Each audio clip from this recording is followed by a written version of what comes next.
নমস্কার, আমি শুভম রায়। আপনারা দেখছেন জিটিভি, দ্রুত হচ্ছে সবার সাথে। এপ্রিল অর্থাৎ বুধবার বহরমপুর প্রদেশ কংগ্রেস কার্যালয়ে সাংবাদিক বৈঠক করলেন বহরমপুর প্রদেশ কংগ্রেস সভাপতি তথা সাংসদ অধীর রঞ্জন চৌধুরী। উক্ত সাংবাদিক বৈঠকে তিনি যা যা বললেন চলুন আমরা তা শুনে নিই এবং আপনাদেরকেও শোনাই। হতে পারে সারা পশ্চিমবঙ্গ তো ড্রাগের, মদের আর জুয়ার আশ্রয়। পশ্চিমবঙ্গ ড্রাগের করিডোর, সবাই জানি আমরা। এই পশ্চিমবঙ্গে ড্রাগ পাচার হয়, নারী পাচার হয়, এখান দিয়ে মানুষ পাচার হয়ে সেই মানুষকে, শিশুদেরকে এমনও আছে যে কিডনি বেচার র্যাকেট তৈরি হয়েছে পশ্চিমবঙ্গে। এছাড়া আছে জাল নোটের র্যাকেট, জাল নোট পাচার হয় এই পশ্চিমবঙ্গ দিয়ে, ড্রাগ পাচার হয় এই পশ্চিমবঙ্গ দিয়ে। এটা খুব স্বাভাবিক ঘটনা, কারণ পশ্চিমবঙ্গ অপরাধীদের সবথেকে বড় আশ্রয়স্থল। কারণ এখানে দিদি আছে আর দিদির পুলিশ আছে। যেখানে শাহজাহানরা বাড়ে সেখানে নূরজাহানের মদত থাকতে হয়। দেখুন, আমি কালকেও বলেছি, আজকেও বলেছি, যেটা আসল কথা চেপে যাওয়া হচ্ছে। 2005 সালে কংগ্রেসের আমলে সারা ভারতবর্ষের প্রত্যেকটা রাজ্য এবং কেন্দ্র প্রাকৃতিক বিপর্যয় মোকাবেলা করার জন্য একটা আইন তৈরি হয়েছিল। সেই আইনের দৌলতে প্রাকৃতিক বিপর্যয় কেন্দ্রীয়ভাবে ন্যাশনাল ডিজাস্টার রিলিফ ফান্ড, রাজ্যের জন্য স্টেট ডিজাস্টার রিলিফ ফান্ড। এত মারামারি করার কিছু নেই, এই টাকাটা তোকে শেষ হোক। পশ্চিমবঙ্গ সরকার কমসে কম বলুক যে স্টেটের হাতে, অর্থাৎ প্রাকৃতিক বিপর্যয় মোকাবেলার জন্য রাজ্যের হাতে যে অর্থটা আছে তার পরিমাণ কত, সেখান থেকে কত রাজ্য খরচা করেছে। আমরা মানুষের ত্রাণ দিতে দেখতে চাই, মারামারি নয়। মানুষের ত্রাণ পেল কিনা সেটা দেখার জন্য আমরা উদ্গ্রীব। বাকি এইসব রাজনীতি, ভোট, এগুলো পরের কথা। মানুষের প্রাণ আগে, ভোট পরে। এটাও হোক, যারাই আমরা পার্টি করি না কেন, আমাদের সকলে এটা বোঝা উচিত। মানুষের প্রাণ আছে, বিপর্যয় হয়েছে, বিপদ হয়েছে, মানুষকে বিপদ থেকে উদ্ধার করো, তারপরে ভোট করো। আইএসএফকে বাম শক্তি বলে আমার জানা নাই। সে বাম করতে পারে, আমি জানি না এইসব। আইএসএফের সঙ্গে আমি কোনোদিনই কোনো অ্যালায়েন্স করিনি, আজও জানি না। ওগুলো বামেদের ব্যাপার। আমার পার্টি নিয়ে কিছু বলতে হলে বলবেন। আপনি ধরুন একটা নিজের কেন্দ্র প্লাস সারা রাজ্যের দায়িত্ব আপনার কাঁধের ওপর, মানে সেই একা কুম্ভ রক্ষা করে নকল বুদ্ধির গড়। তো কীভাবে এইভাবে এটা মেনটেন করছেন?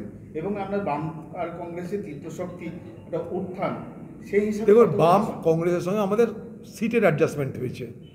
ওরা বলেছে আমরা অনেক জায়গায় লড়তে পারবো, আমরা বলেছি সব জায়গায় আমাদের লড়ার ইচ্ছা নাই, আমরা গুটি কয়েক জায়গায় লড়তে চাই। সেই মতন আমরা তাদেরকে বলেছি, তারা আমাদেরকে বলেছে ঠিক আছে এগুলো লড়ুন। ওরা আমাদের কাছে মুর্শিদাবাদ চেয়েছিল। আমরা জানি যে মুর্শিদাবাদ গোটাটাই আমাদের পক্ষে, তবুও যখন বলল সিপিএম, তখন আমরা ঠিক আছে, যখন শেয়ারিংই হবে তখন আমরা শেয়ারিং করেছি। সেই বাকি আমাদের যারা ক্যান্ডিডেট আছে তারা নিজেরা প্রত্যেকে দক্ষ ক্যান্ডিডেট, তারা দেখবে। বাকি কোথাও আমার সহযোগিতার প্রয়োজন মনে হলে আমি নিশ্চয়ই করব। বোঝেন মজা। এবার জেলা শাসক ব্যাডমিন্টন খেলবেন, আমার কাছে জেলা শাসক সুইমিং পুলের টাকা চেয়েছিল, আমি দিনই, তাই আমার কাজকে আটকে দেওয়া হলো। এখন জেলা শাসক সুইমিং পুল কেন বানাবে জানি না। সে বলছে নাকি মমতা ব্যানার্জি বলেছে। মমতা ব্যানার্জি স্নান করার এত সমস্যা কোথায় জানা নেই আমার। এত বড় গঙ্গা থাকতে মমতা ব্যানার্জির চানের কারণে প্রবলেম হচ্ছে জানা নাই। সেখানটা এত বড় সার্কিট হাউস আছে, সেখানে আলাদা করে সুইমিং পুলের জন্য এখানকার জেলা শাসক আমার কাছে 60 লক্ষ টাকা দাবি করলো। আর আমি পারবো না পাবলিকের টাকায় মমতা ব্যানার্জির সুইমিং পুল করতে। মমতা ব্যানার্জি স্নান করবে, সাঁতার কাটবে, তার জন্য আমি পাবলিকের টাকায় কোনো খরচা করতে পারবো না। তার জন্য আমার টাকাটাই আটকে দিল, যাতে আমি আর কোনো প্রকল্প তৈরি করতে না পারি, বাস্তবায়িত করতে না পারি, তার ব্যবস্থা করলো। সেরকম এখানকার জেলা শাসক তাদের দলের, জেলা শাসক মানে তৃণমূল দল মানে জেলা শাসক, তাদের দলের কোনো এমপির কাছে ব্যাডমিন্টনের টাকা যাবে, তাতে আমার কিছু তো বলার নাই। আর এমপিরা দেয়, সেটা কেন দেয় তাদেরকে জিজ্ঞেস করুন। আমার কাছে দাবি করা হয়েছিল আমাদের বহরমপুর স্টেডিয়ামের মধ্যে ছেলে এবং মেয়েদের বাথরুমের জন্য, তাদের টয়লেটের জন্য, তাদের রেস্টরুমের জন্য, স্নান করার জন্য আমি করে দিয়েছি। সেটা স্পোর্টসম্যানদের জন্য, স্পোর্টসম্যান তাদের জন্য আমি করে দিয়েছি। এখানে আরামসে ডিস্ট্রিক্ট ম্যাজিস্ট্রেট, রাজ্য সরকার তাদেরকে যদি কেন্দ্র দায়িত্ব দেয়, তারা আরামসে করতে পারে। এই নাগরিক যে সুবিধা, এগুলো কত নিয়ম আছে, এগুলো নিয়ে অযথা রাজনীতি হচ্ছে এবং আরও হবে আগামী দিনে। নাগরিক আইন, এনআরসি, এগুলো নির্বাচনের কতগুলো অস্ত্র। অনেকবার বলেছি, আজও বলছি, মানুষ এতে বিভ্রান্ত হবেন না। ভোট আসবে, নাগরিক আইন আসবে। 2019 সালে নাগরিক আইন পাস হয়েছে, আজও সেগুলো চালু হয় না। টোটাল ব্যাপারটা একটা ধোঁকা, আর কিচ্ছু না। নাগরিক আইন, নাগরিক হওয়ার জন্য ভারতবর্ষের যে আইন, সে আইন যথেষ্ট।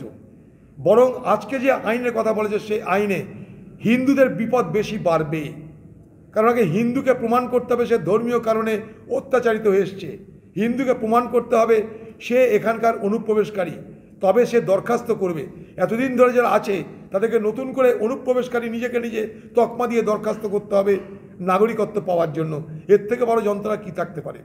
অথচ ভারত সরকার ভারতবর্ষের 9টা রাজ্যে প্রায় 31 থেকে 32টা ডিস্ট্রিক্ট ম্যাজিস্ট্রেটকে অথরিটি দিয়েছে যে তোমরা তোমাদের এলাকায় নাগরিকত্ব দেওয়ার ব্যবস্থা করো। সেটা যদি পশ্চিমবঙ্গের মুর্শিদাবাদকে, পশ্চিমবঙ্গের বিভিন্ন সীমান্তবর্তী জেলা যেখানে মনে করে যে অনেক অনেক বাংলাদেশের মানুষ আছেন উদ্বাস্তু হয়ে, তাদের জন্য চালু করলেই পারে। আপনারা এতক্ষণ দেখছিলেন জিটিভি, দ্রুত হচ্ছে সবার সাথে। জিটিভির নতুন নতুন খবরের আপডেট পেতে এক্ষুনি লগ ইন করুন www.gtvlivenews.com।